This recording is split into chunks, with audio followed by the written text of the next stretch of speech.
Hello everyone and welcome to episode number 10 of Get Real with Rajiv.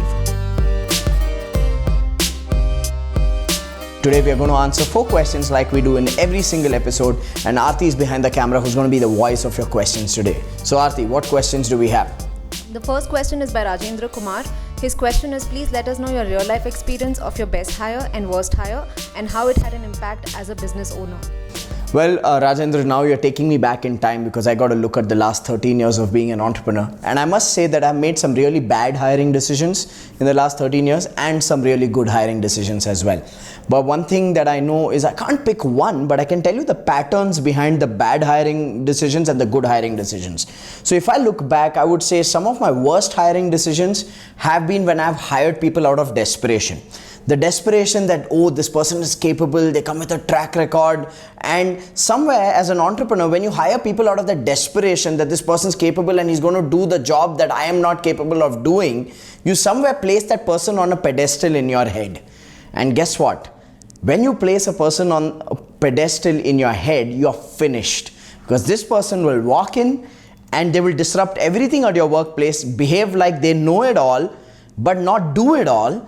And you lose your own inner power as an entrepreneur. So for me, my worst hiring decisions have been decisions where I have let go of my inner power, because as an entrepreneur, I believe we are imperfect, we have imperfect workplaces, and we're looking at hiring and bringing in people to help us create progress. But sometimes we kind of have self-doubt and judge ourselves and therefore feel small and say, look, yeah, this is something we're not capable of, or as a company, we're not good at this. And we place too much power in the hands of some people and they don't know the pains of building a business. And when they come in, that power, when they are empowered with that power, they take it for granted. And you as an entrepreneur, if you've lost your inner power, that turns out to be a very, very bad hiring decision. Typically, I've seen behaviors where such people sit on your head, they don't do any work, they dictate terms, they act arrogant, they're not team players, they're too fixed about what they want to do, what they don't want to do. They don't understand or appreciate the culture and the pains with which you've built the business. So for me, my worst hiring decisions have had these patterns. I remember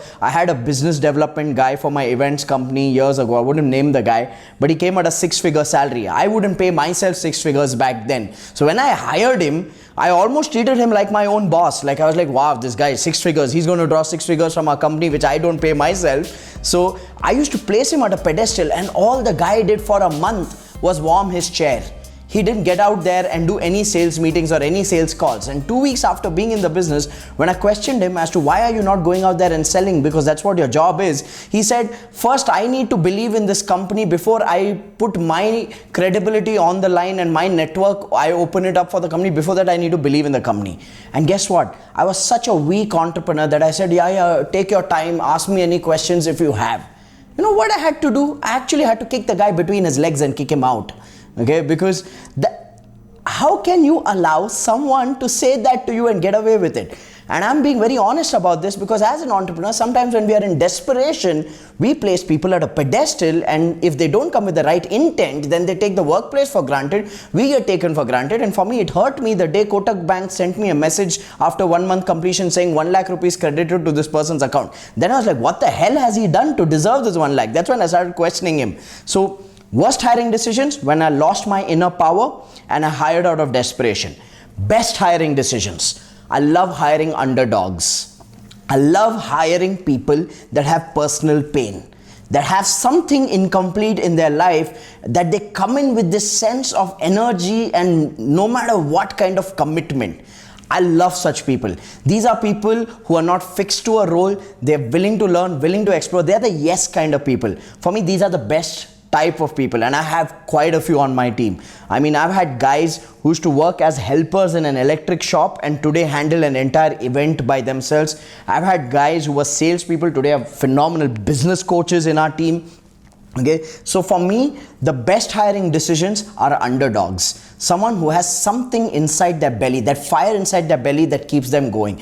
I don't like too competent people. Sometimes these competent people come with a sense of arrogance. I can't take that personally as an entrepreneur. I prefer people with fire who can come in and take this mission forward. So those are my best hiring decisions. And the obvious impact it's had on the business is committed people with fire in their belly. They go outside the comfort zone and they create new things that you as a business, yourself as an entrepreneur would not have thought of. So I love such people. Overcompetent people, overpriced people who come with a lot of headweight, worst hiring decisions. So impact on the business, the entrepreneur loses true power. That would be my personal experience. So thank you for that question. Aarti, what is the second question that we have? Second question is by Sunil Mananwadi. He asked the question, how to keep confidence level high even when business is low. Well, Sunil, all I want you to know is that life throws Yorkers or curveballs at all of us. So you're not alone if you're facing a tough time today. And I think the best way of keeping the confidence high even when your business is low is firstly by understanding and accepting that nothing is permanent on this planet. Your good times are not permanent, your bad times also are not permanent. Sometimes people take their good times for granted and they behave like it's permanent, and they start behaving like God, and they make decisions in complacency which actually create the downfall. And sometimes people, when they are in their bad times, they treat it like permanent, and they're so overwhelmed by the negativity, the challenges that they have, that they accept that that's going to be their life, and they never rise above in their energy to be able to solve those problems. So neither your good times are permanent nor your bad times are permanent. You need to ground yourself in that reality and accept life that way. Start from there. The second thing that I would recommend to keep your confidence high even when the time is not going great is to be like Dhoni. I love Mahendra Singh Dhoni for this. I mean, pressure or no pressure, win or lose, the guy was stable all the time. Internal bliss, they call it sthita prajna. On the inside he's calm, whether the team is winning or losing. And for me, that level of detachment is a state of mastery. And most people cannot even fathom how do you keep yourself calm under pressure with that kind of challenges around you. But for me, he's the epitome of detachment. So I'm a big believer and a big follower of the principle of detachment, which means that you don't allow what's happening outside you to affect what's happening inside you. Because the only opportunity you have to change what's happening outside you is by managing what's inside you. Which means when you have challenges, the only thing you can control is your energy, your state of mind. And if you can't control that and you're going to give in to those challenges by saying, obviously I will feel bad, obviously I'll feel stressed, then obviously you will stay mediocre, my friend. There's nothing obvious about mediocrity. But if you understand how it's about mastering the inner game and saying, hey, life will throw challenges at me, I'm going to manage my energy and I'm going to focus on my next step. And then my next step, and I got to win my small wins. You know, it's the smaller wins that create the momentum for bigger wins. When people go into challenges in business especially, they are looking for a get-rich-quick scheme. And guess what? When they are looking for a get-rich-quick method, they are going to make desperate decisions. They're going to become opportunists. They're going to make decisions out of that desperation and land themselves up in dead ends. Because desperation only creates repulsion. So the key to understand in business is that you need to evaluate what needs to change on the inside. What needs to change from our strategy, from our system, and from our skills and your own skills as an entrepreneur. Because unless the strategy, system, and the skills don't upgrade, there is no opportunity or no chance that you can transform the results on the outside. So if the business is not doing well, firstly, understand that tough times will come, but nothing is permanent. Secondly, take responsibility. Don't blame yourself. A lot of people, in the name of taking responsibility, end up blaming themselves, which lowers their energy. So stay calm and say, it's okay, I screwed up or life screwed me over. Both ways, it's fine. And then look at what needs to change in my strategy, in my system, and in my skills. When you start focusing on creating small wins in these areas, that momentum will help you come out of that challenging phase or those desperate times that you're facing. So that's the way that I would answer this question. Aarti, what's the third question that we have? Third question is from Gajendra Jadhav. His question is how to cope with non-performing business partner who is reluctant to do his responsibilities. We can fire or kick off our employees but not our partner. Who says so? Gajendran, who says so that you can only fire your employees but not your business partner? Well, if you have a non-performing business partner, here are a few questions you need to answer first. Is the roles clear? Okay, because in a lot of business partnerships, I see both partners doing the same work, which means you don't have distinct roles. Now, when you don't have distinct roles and you're doing the same work, then you're ending up competing. It becomes a subconscious competition. Who does it better?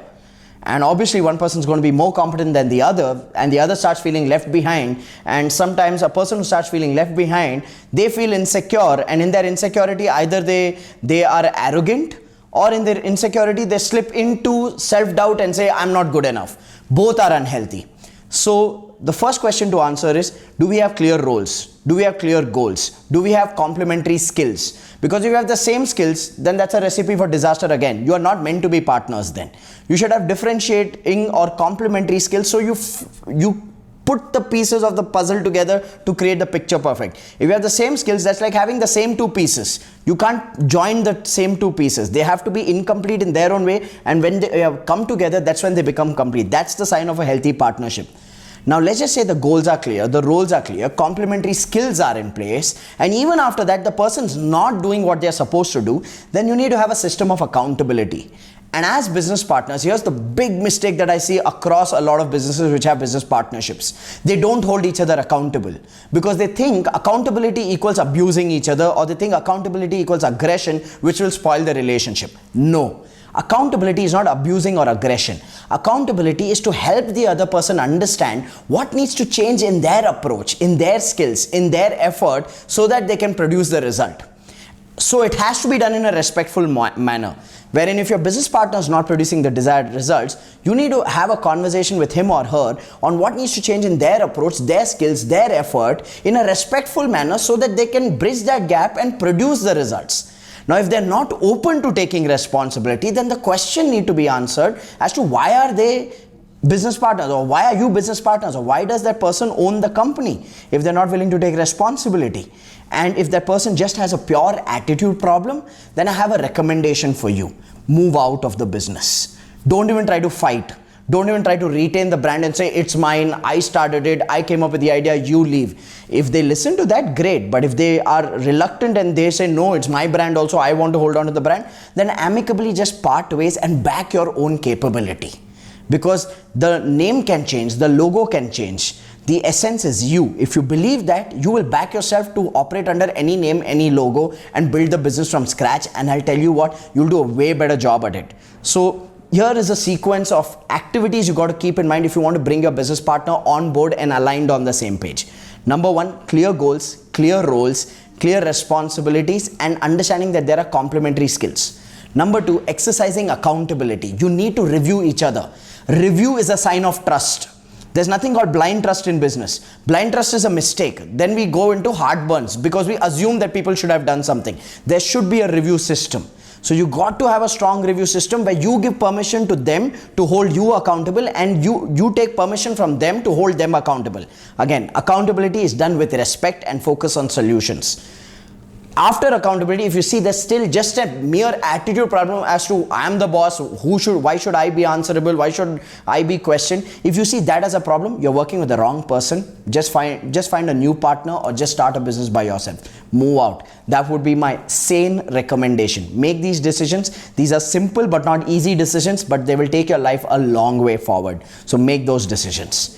Now with that, we come to the last and final question for today's episode. What's the last question? The last question is from Shrikant Acharya. His question is, I've created a great team. They excel at what they do, as well as they work very well in teams. I want to start creating leaders who can identify and nurture talent. How do I do this?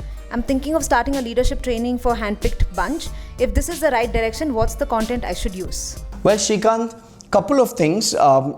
Because you're a homegrown business, and I'm assuming that most of these guys came into your organization, worked as individual contributors, and then grew from that level to becoming leaders and managers, started taking responsibilities. So these are extremely committed people, extremely competent people, good at what they do. Now you want to take them to the next level of leadership. So the question you need to answer for yourself firstly is, if these people are capable, if these people are committed, what would that next level look like? What behavior are you expecting from them? So be very clear about that objective.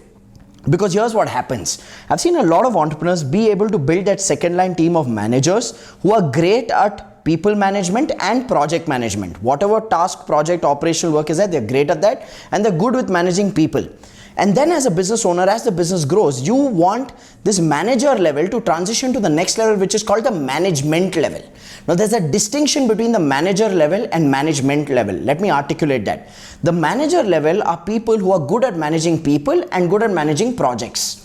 The management level are strategic thinkers. These are people who can think business. These are people who can create goals, create vision, create strategies, reinvent the business model, explore new technologies, explore new product lines. These are people who are strategic thinkers. So if that is your objective, to move this already good, strong foundational base of leaders to the next level, then you need to put them through business acumen training, not necessarily leadership training.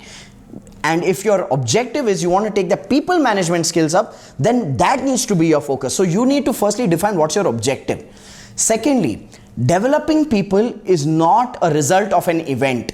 It's a process. So I like the idea of doing a leadership training for them, but the training is an event, and the objective of the training is to give you a common framework or a language that you can use within the business as leaders to hold each other responsible, to nurture each other's capabilities. So training is good for information, for transformation, and for common language. So you have a common culture. But what you will have to follow it through with is a facilitation system where you're driving the training and keeping it alive. So therefore, the content of the training has to be action based and not just philosophy and motivation based. Most training programs fail because they are philosophy and motivation based. You need to translate the philosophy and motivation into actionables. And if you want a recommendation, I'm going to be very, very honest with you. This is a gap I faced, and that's why I created it. I'm going to shamelessly recommend you to use the PACE system.